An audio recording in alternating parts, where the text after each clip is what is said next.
গরমের দিনে বাজার থেকে প্রায় সকলের বাড়িতেই পটল আসে, তাই পটল নানা রকমভাবে রান্না করে খাই। নমস্কার বন্ধুরা, তোমাদের সকলকে রুমির হেসেল ঘরে স্বাগত জানাই। আমি রুমি।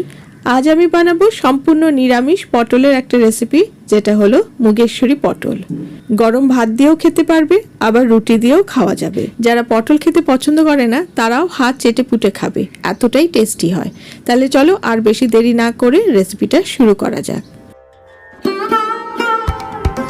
মুগেশ্বরী পটল বানানোর জন্য প্রায় 11টার মতন আমি এরকম মাঝারি সাইজের পটল নিয়েছি, আর নিয়েছি 1 মুঠো মুগ ডাল।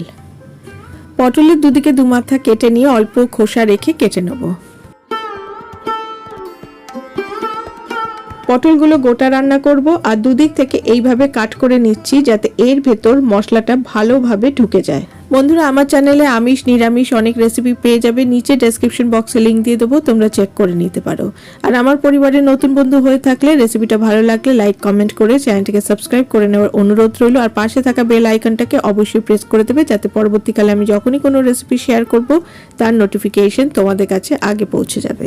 পটলগুলো কাটা হয়ে গেছে, তারপর ধুয়ে নিয়ে এসে এর মধ্যে অল্প একটু নুন ও হলুদ গুঁড়ো দিয়ে দিলাম।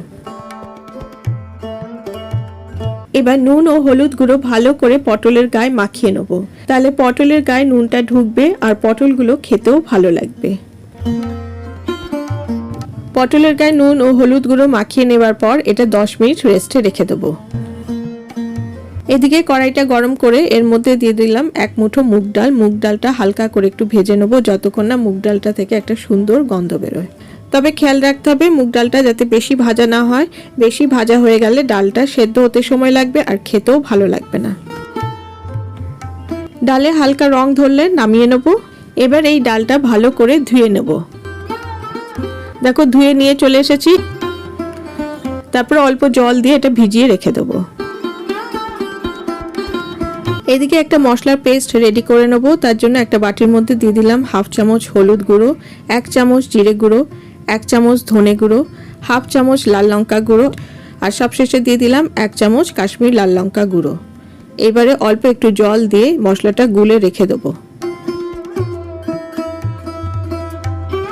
এদিকে কড়াইয়ের মধ্যে দিয়ে দিলাম বড় চামচে 2 চামচ সর্ষের তেল। রান্নাটা সর্ষের তেলেই করব। তেলটা ভালো করে গরম করে নেওয়ার পর নুন ও হলুদ মাখানো সমস্ত পটলগুলো দিয়ে দিচ্ছি ভেজে নেওয়ার জন্য। এই সময় পটলগুলো একটু সময় নিয়ে বেশ লালচে করে ভেজে নিতে হবে। পটলগুলো বেশ লালচে করে ভাজা হয়ে গেছে, এইবারে তেলটা ঝরিয়ে তুলে নিচ্ছি। পটলগুলো তুলে একটা প্লেটের মধ্যে রেখে দিলাম। এবার ওই তেলের মধ্যে দিয়ে দিলাম শুকনো লঙ্কা, তার সাথে দিয়ে দিলাম 1/2 চামচ গোটা জিরে মানে সাদা জিরে, তার সাথে দিয়ে দিলাম গোটা গরম মশলা, একটা দারচিনি স্টিক, 2টো এলাচ আর 2টো লবঙ্গ। 2-3 সেকেন্ড একটু নেড়ে চেড়ে এর মধ্যে দিয়ে দিলাম 1/4 চামচ হিং। হিং দিলে তরকারিটার একটা সুন্দর ফ্লেভার আসে, আর যদি হিংয়ের গন্ধটা তোমাদের স্ট্রং লাগে তাহলে অ্যাভয়েড করতে পারো। ফোড়নটা একটু নেড়ে চেড়ে এর মধ্যে দিয়ে দিলাম 1 ইঞ্চি আদা গ্রেট করে, আর আদাটা দেওয়ার পর লো ফ্লেমে একটু কষিয়ে নেব।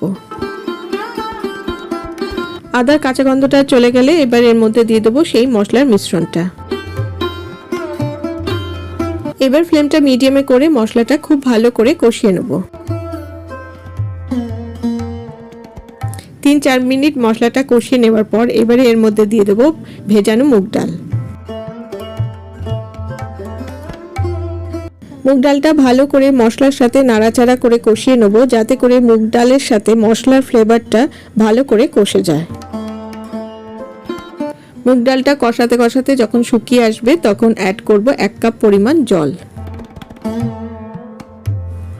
জলটা দেওয়ার পর নেড়ে চেড়ে একটা ঢাকা চাপা দিয়ে 3-4 মিনিট রান্নাটা করে নেব। 4-5 মিনিট পর ঢাকাটা খুলে নিলাম। ডালটা খুব সুন্দর সেদ্ধ হয়ে গেছে, তবে ডালটা সেদ্ধ করার সময় খেয়াল রাখতে হবে ডালটা সেদ্ধ হবে কিন্তু ঘেটে যাবে না। এই পর্যায়ে অ্যাড করছি ভেজে রাখা সমস্ত পটল।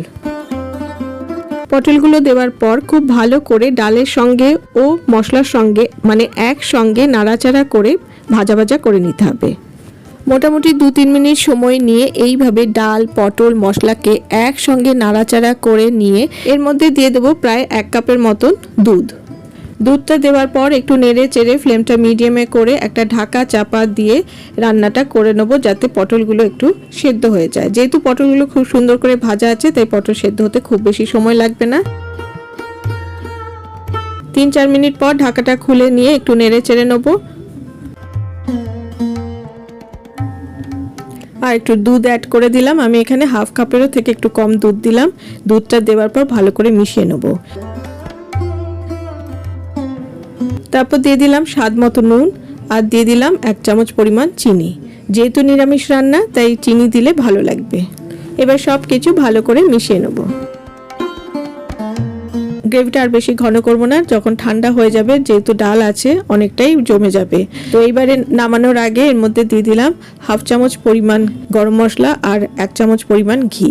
যে কোনো নিরামিষ রান্নায় ঘি যোগ করলে তার স্বাদটা অনেকটাই বেড়ে যায়। ব্যাস, এবারে একটু নেড়ে চেড়ে সবকিছু মিশিয়ে নিয়ে ফ্লেমটা অফ করে ঢাকা চাপা দিয়ে 2 মিনিট স্ট্যান্ডিং টাইমে রেখে দেবো। 2 মিনিট স্ট্যান্ডিং টাইমে রাখার পর এটা একটা বোলে সার্ভ করে নেব। তো তোমাদের কেমন লাগলো এই মুগেশ্বরী পটলের রেসিপিটা আমাকে অবশ্যই লাইক ও কমেন্ট করে জানিও। ভালো লাগলে শেয়ার করার অনুরোধ রইল।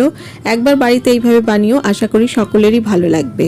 এটা সম্পূর্ণ একটা নিরামিষ রেসিপি, যে কোনো নিরামিষ দিনেও তোমরা এটা বানিয়ে নিতে পারো। এটা ভাতের সাথেও যেমন ভালো লাগবে, আবার রুটির সাথেও খেতে কিন্তু খুবই ভালো লাগবে। ব্যাস, আজকে তাহলে এই পর্যন্ত।